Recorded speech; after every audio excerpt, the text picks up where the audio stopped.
Hello, मेरा नाम है चंद्रहास। स्टडी स्मार्ट में आपका स्वागत है।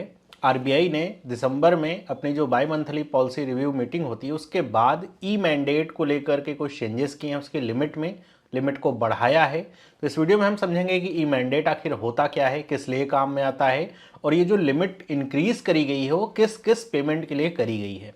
तो सबसे पहले हम स्टार्ट करते हैं वीडियो को। और वीडियो अगर आपको अच्छा लगे तो चैनल को सब्सक्राइब जरूर करिएगा और वीडियो को लाइक भी जरूर दीजिएगा। तो अगर हम सबसे पहले बात करें आखिर ये ई मैंडेट होता क्या है, बहुत आसान से शब्दों में मैं आपको समझाऊंगा और आप समझ भी जाएंगे बहुत आसानी से।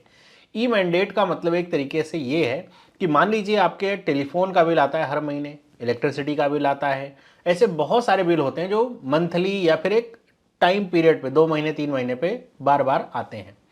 तो आप क्या करें, अपने बैंक को या फिर उस कंपनी को अपने बैंक के द्वारा जोड़ दें कि जब भी बिल आए मेरा, आप जो है मेरे बैंक अकाउंट से ऑटोमेटिकली कट कर लीजिए। तो यही होता है ई मैंडेट या मैंडेट की अगर हम बात करें। ई तो बाद में इसके सामने जुड़ा है, पहले मैंडेट हुआ करता था।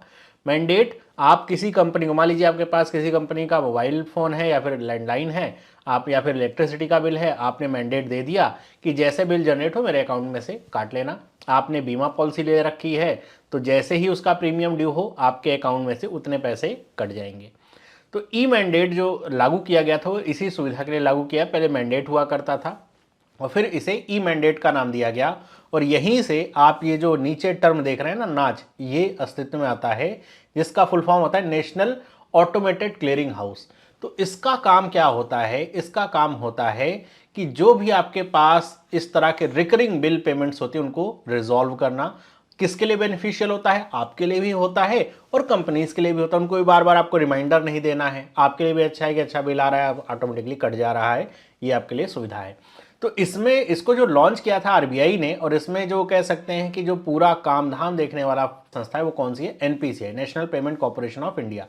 तो इसी का जो नाच सिस्टम है वही पीछे से काम करता है, इन सारी सुविधाओं को उपलब्ध करवाता है। तो एक शॉर्ट में मैंने आपको बता दिया और यहाँ पे आपको ये सारी चीज़ें पता चल रही हैं कि आपको किसी भी तरह की रेगुलर या रिकरिंग पेमेंट करनी है जिसके लिए आप ई मैंडेट देते हैं।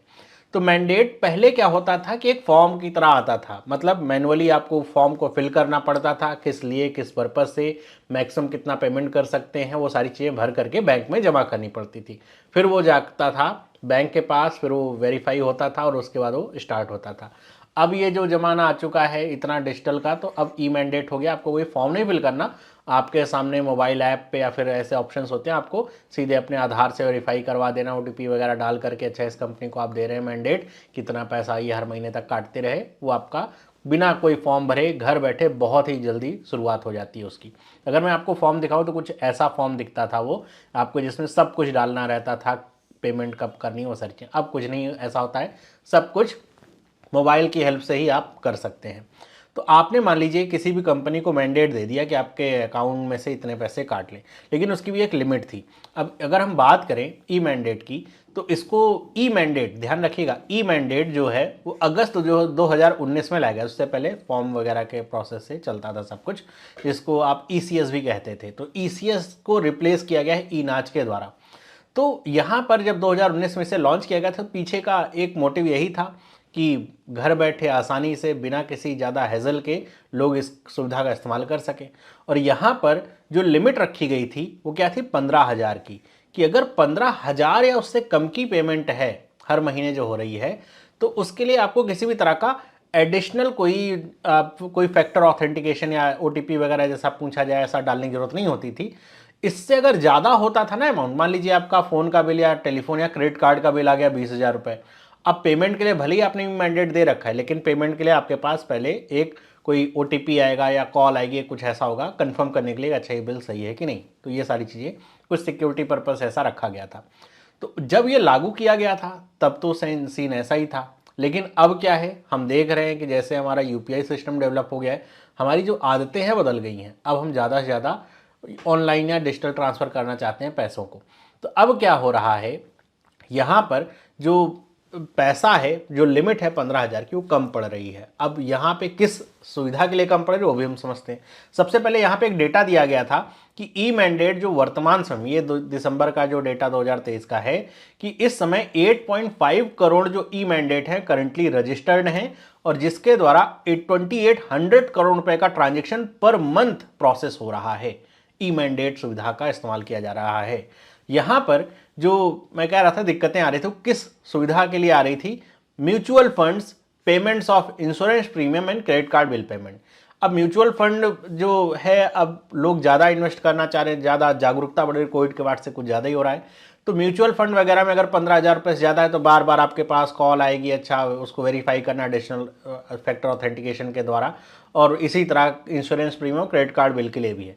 तो यहाँ पर क्या हो रहा है कि सुविधा हमने स्टार्ट करी थी ताकि कस्टमर को कोई दिक्कत ना हो, पैसा अकाउंट में है कट जाएगा, और जो कंपनीज हैं उनको भी दिक्कत ना हो कि बार बार रिमाइंडर भेजना पड़े, लेकिन 15,000 से ज़्यादा की लिमिट पे तो हो ही रहा है। तो ये जो दिक्कत है, इसी की वजह से इसकी लिमिट को बढ़ाया गया है, क्योंकि ऐसी नीड महसूस हो रही है कि इससे वो जो हैजल फ्रीनेस है वो खत्म हो रहा है।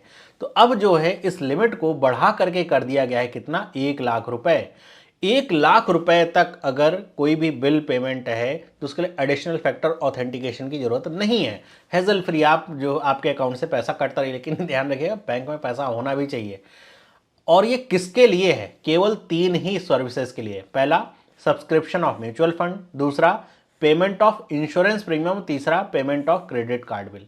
इन 3 को छोड़ करके बाकी जितने भी तरह के मैंडेट हैं बिल पेमेंट्स को लेकर के, उनकी लिमिट अभी भी 15,000 रुपए ही है। इस बात का खास तौर पे ध्यान रखिएगा।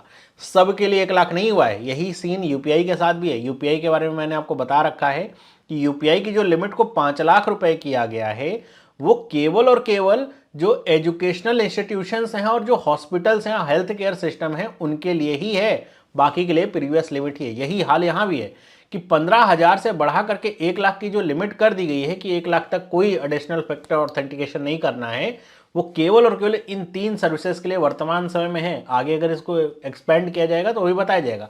वर्तमान में केवल इन 3 के लिए, बाकी सबके लिए लिमिट वही पुरानी है 15,000 की। तो ई मैंडेट आपने समझा इस सेशन में। ई मैंडेट का मतलब क्या होता है, क्यों इसको लाया गया था, क्या इसके बेनिफिट्स हैं और इसमें क्या परेशानियां हुई और इस परेशानी को दूर किया गया है, और किन किन सिस्टम्स में या किन किन सर्विसेज के लिए इस लिमिट को बढ़ाया गया है। बस आज की वीडियो में इतना ही। अगर आपको अच्छा लगा है तो वीडियो को लाइक जरूर करिएगा, और इस तरह की और करंट अफेयर या जो फाइनेंशियल अवेयरनेस की न्यूज़ आप चाहते हैं तो आप चैनल को सब्सक्राइब करके बेल आइकन को प्रेस कर देंगे तो आपको सारी वीडियोज़ मिलती रहेंगी। मिलता हूँ आप सभी से अगली वीडियो में। सभी लोगों को बाय।